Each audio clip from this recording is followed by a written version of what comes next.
Hello there, I'm Big Alias, and it's here! It's here! What's here?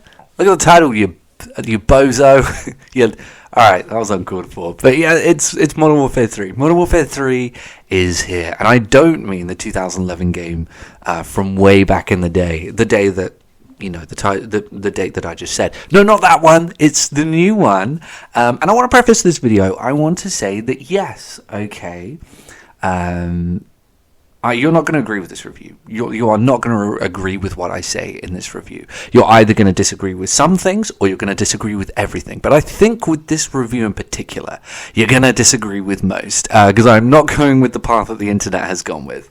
Secondly, I totally agree. I completely agree with everyone. This should not have been full price. And I didn't pay full price, by the way. In the store, it's £70 currently. On CD keys, I paid, I think, $52.99. If you can do that, just go ahead and do that, rather than paying the full price. It's exactly the same product.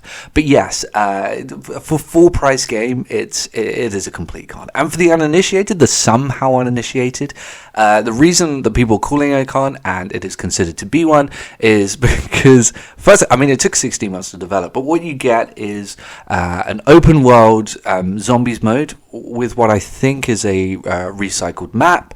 What is considered to be the worst campaign in the entire series. It's a barely 4-hour campaign that again reuses assets and maps from previous games, and you get this multiplayer suite which features 16 quote-unquote new maps, but none of them are new maps because it's entirely a multiplayer roster of maps that's made up of remaster versions of the original Modern Warfare 2 2009 roster of maps. Every single map is a remaster of that initial, load of maps from Modern Warfare 2 2009. I mean, literally every single one. It has the same suite of maps that Modern Warfare 2 2009 had when it launched. Exactly the same, but they're all remastered.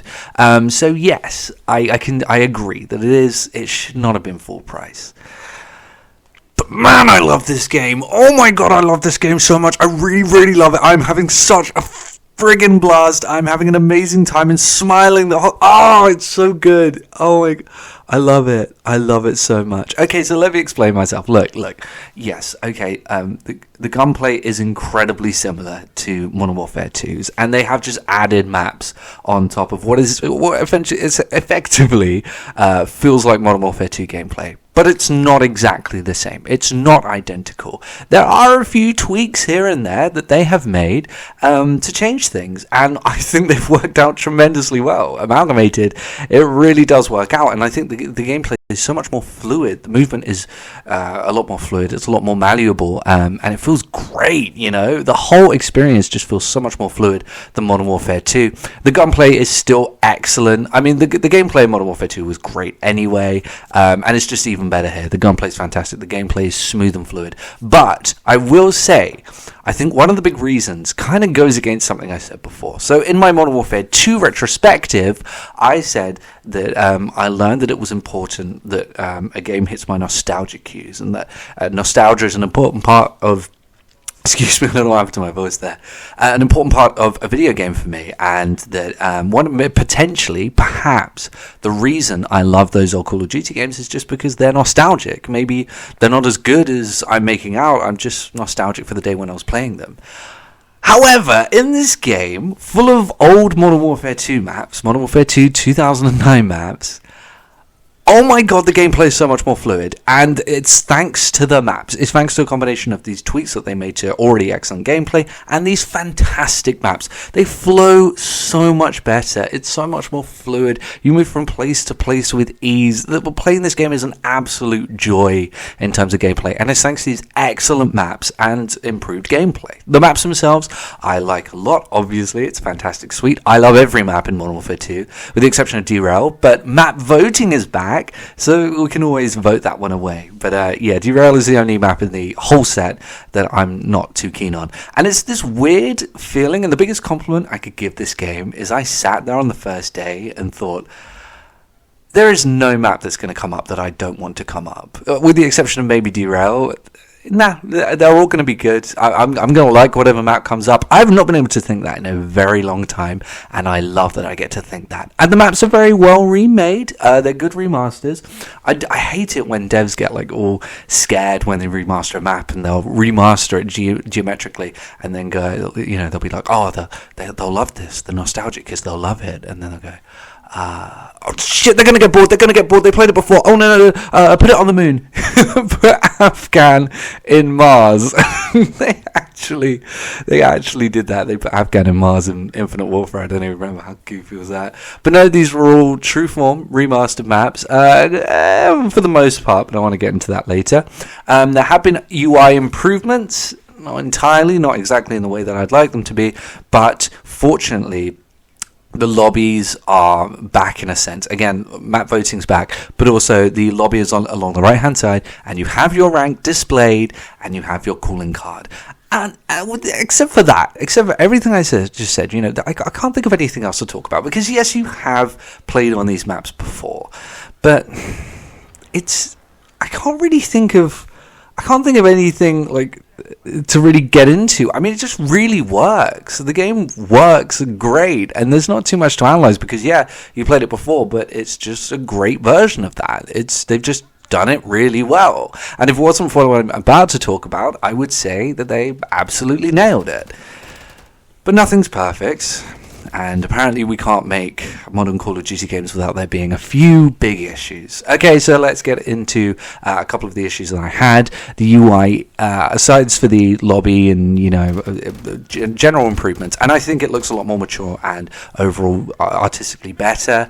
I do have a couple of gripes that it's kind of mished up with the mishmash of Modern Warfare 2 and Modern Warfare 3 UI together, and it doesn't work. It's really noticeable, and it just doesn't feel very uniform at all. And it's still difficult to get from thing to thing to thing to thing. I'm shocked at how little they've changed in terms of UI navigation. The TTK is a little bit higher than I'd want it to be. My favorite TTK was in Black Ops 1. This is probably the second highest TTK of any Call of Duty game. Black Ops 4 obviously being the highest, and into the bigger issues, into the big issues here. Okay, so firstly, there's some sort of tie from challenges and unlocking things to daily challenges and weekly challenges. Like, you can only unlock certain things if you complete daily or weekly challenges. Did we not learn anything from Halo Infinite? Christ, developers learned something from Halo Infinite. It crashed and burned because of their challenge unlock system. The only thing that tying progression to daily challenges will do is make people play the game in the way that they did not want to play it. That's all it will do. Please, just if you can move away from this, that'll be fantastic. It's such a stupid idea. I don't know why people keep doing it. And also, along a similar vein, I said this last year, I'm going to say it again, I'm not a fan of this whole don't let people prestige until season 1. I don't get it. I do not understand. I'm not a huge fan of what they did with prestiging, but it's okay, drip feed us the prestige is fine if you want people to come back.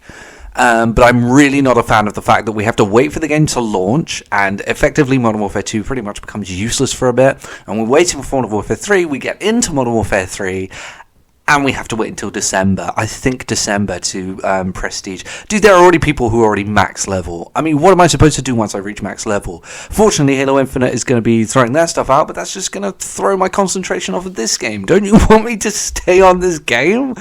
I don't understand. Just give us like 3 prestiges to start with or something like that. That's fine. 3 is enough, but 1? Dude, I'm going to have... leveling in this game is very fast. I'll be prestige before the end of the week.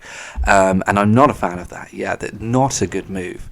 But aside from that, I really can't think of any like major issues. Oh yeah, a couple of the remasters. There are some issues here and there. A couple of liberties taken. I think Karachi, the color palette isn't exactly what I want it to be, and I think it's run down where it just, I don't know, it doesn't really feel that lively, and the color palette's wrong there too, but I've always felt that way about Sledgehammer games. Besides for that, the remasters are fine, but they're not perfect on a couple of the maps. But yeah, I mean, that's it. Those are my thoughts on the game, but overwhelmingly very positive. Obviously, I'm annoyingly I have to wait until December to actually like sink my teeth in and play lots of it and really get lost in the game. But I can see myself doing that. Hopefully I can stick around because I played this game the entire time with the biggest smile on my face, and I know. Again, I know I cannot recommend this game to you because of all of its massive faults and the fact that there really isn't much on the bone here. But I love it so much. Oh my god, it is. I'm just having such a great time playing these old maps. I know it's just nostalgia. I fully understand it's just nostalgia. I'm not saying it's not. But thank you for feeding me that sledgehammer. Just thank you for giving me that little crumb of nostalgia. I needed it. And thank you for that. And thank you, everyone, for watching. Obviously, again, you're going to disagree with this, but let me know what you thought in this section below. Comments, that's the one. And I'll see everyone later.